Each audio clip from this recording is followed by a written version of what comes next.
रितेंद्र माथुर जी, अगर आप देखें, क्योंकि डॉक्टर अजय तिवारी जी ने बहुत सारी बातें बोली और वापस मैं उनके पास भी जाऊंगा एक बार और उनसे उनकी राय लूंगा कि अब इसका क्या क्या हो सकता है, नीति क्या हो सकती है।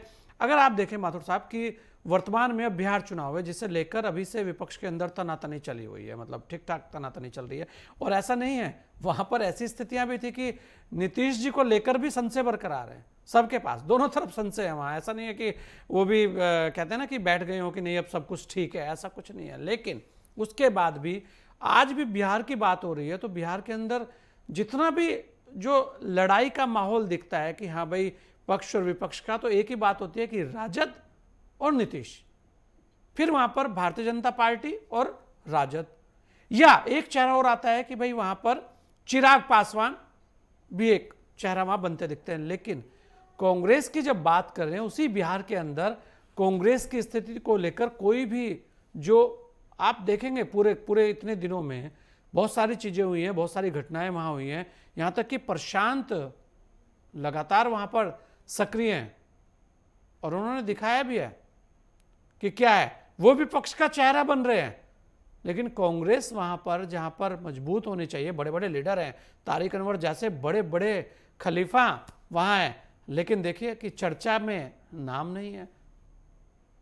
तो ये विपक्ष किस दिशा में विपक्ष को लेकर जा रहे हैं, आखिर कारण क्या है? या मैं फिर कहूंगा कि जो अंदरूनी धड़े हैं वो इतने ज्यादा हावी हो गए कि वहां किसी को किसी की परवाह नहीं है, केवल मेरी कुर्सी बची रहे और मैं कान में क्या बोलूं कि जिससे कि कोई दूसरा ना आके सही बात बता जाए, वो वहीं पर सारा मामला फेल हो जा रहा है। माथुर साहब जी, बहुत अच्छी बात बताई आपने। इस समय जो कांग्रेस पार्टी है, जो देश का प्रमुख विपक्ष के रूप में, अब भाजपा और कांग्रेस दो ही पार्टियां देश के अंदर बड़े विपक्ष के रूप में देखी जाती है, नेशनल आइडेंटिटी की पकड़ है।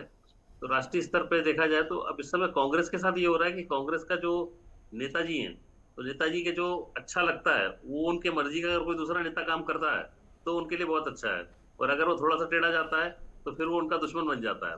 तो ये जो राजनीति के अंदर पहले वैचारिक मतभेद एक चीज होती थी, अब वो शत्रुता में बदल गई है। और ऐसी स्थिति देश की राजनीति के अंदर भी है। जो विपक्ष के अंदर नेता बैठे हैं, जैसे दिल्ली के अंदर आप देखिए, आज दिल्ली में आम आदमी पार्टी के लोग जीत कर आए। आम आदमी पार्टी के लोग जीत कर सदन में क्या बोल रहे हैं, तू बाहर निकल, तेरे को मैं देख लूंगा। तो ये गुंडागर्दी वाली भाषा है। जब आप सदन में बैठे तो मुद्दे पे चर्चा करिए ना। मार पिटाई की भाषा में क्यों बात कर रहे हैं? मार पिटाई होगी तो, अगर वास्तव में मार पिटाई चलती होती तो क्या लगता है आपको कि आम आदमी पार्टी यहाँ तक आ पाती? ये कांग्रेस और बीजेपी कमजोर पार्टी है क्या वहां पे दिल्ली में? ये लड़ाई झगड़ा चलता रहता। तो ये राजनीति को लड़ाई झगड़े की जगह बनाना नहीं चाहिए। उस जगह वैचारिक मतभेद करिए, आप चर्चा करिए, क्या मुद्दे हैं आपके, आप उन मुद्दों को रखिए। तो ये सब चीज देखने वाली चीज, दोनों ये बातें। अब बात ऐसी आ रही कि जैसे आपने बिहार का उदाहरण दिया, अब बिहार के अंदर देखिए कांग्रेस एक तरीके से पूरी तरह खत्म हो चुकी है, जबकि एक समय सत्ता शासन में वही लोग रहते थे। पर वहां के लोग जो थे उन्होंने अपने फायदे के लिए दूसरे छोटे छोटे नेता खड़े किए। अब लालू प्रसाद यादव एक तरीके से कांग्रेस के ही नेताओं की उपज है वो। अब कांग्रेस के नेताओं के उपज थे और वैसे वो कांग्रेस के सारे जीवन विरोध में रहे। तो विरोध की राजनीति इतनी प्रबल हुई वहां पे कि पासवान, फिर लालू यादव, फिर ये नीतीश कुमार और दूसरे बहुत सारे नेता जो विपक्ष बीजेपी के इतने नेता थे उस समय पैदा हुए। ये सारे नेता, सुशील मोदी जी मर गए, अब तो डेथ हो गई, स्वर्गीय सुशील मोदी जी। तो ये सब नेता उसी समय खड़े हुए और एक ही लड़ाई की उपज है सारे के सारे। आज स्थिति क्या हो रही है? कांग्रेस पूरी तरह खत्म हो गई।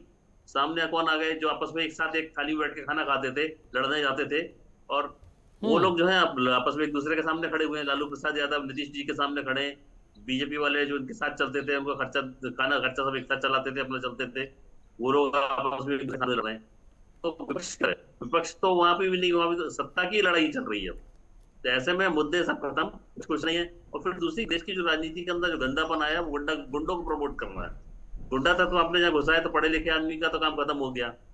अब पढ़ा लिखा आदमी देश की राजनीति में आएगा नहीं तो चारों तरफ कोई मुद्दे उठेंगे नहीं और लड़ाई झगड़े चलेंगे आपस के अंदर। तो ये सब स्थितियां जो बन रही देश के अंदर, मैं कहता हूँ देश की जो राजनीति नकारात्मकता आई है, वो नकारात्मक आज अपने मतलब खात्मे की तरफ है। वो ये समझना चाहिए, जो चीजें चल रही है उससे एक दिन में समय आएगा कि हमको मानना पड़ेगा ये चीज, रास्ते ठीक नहीं थे, इनको बंद करो। जो समझदार लोगों के रास्ते वही चर्चा के रास्ते हैं, उससे चर्चा करके आप आगे बढ़िए और एक नई विपक्ष नीति खड़ा करिए जिसमें चर्चा हो। और नकारात्मक दूसरा भ्रष्टाचार एक बहुत बड़ा मुद्दा है। जो लोग कुछ नहीं होता तो भ्रष्टाचार करते हैं, आए भी हम कुर्सी पे तो बैठे कुछ कमा खा लें, इस चक्करों में लोग लगे हुए।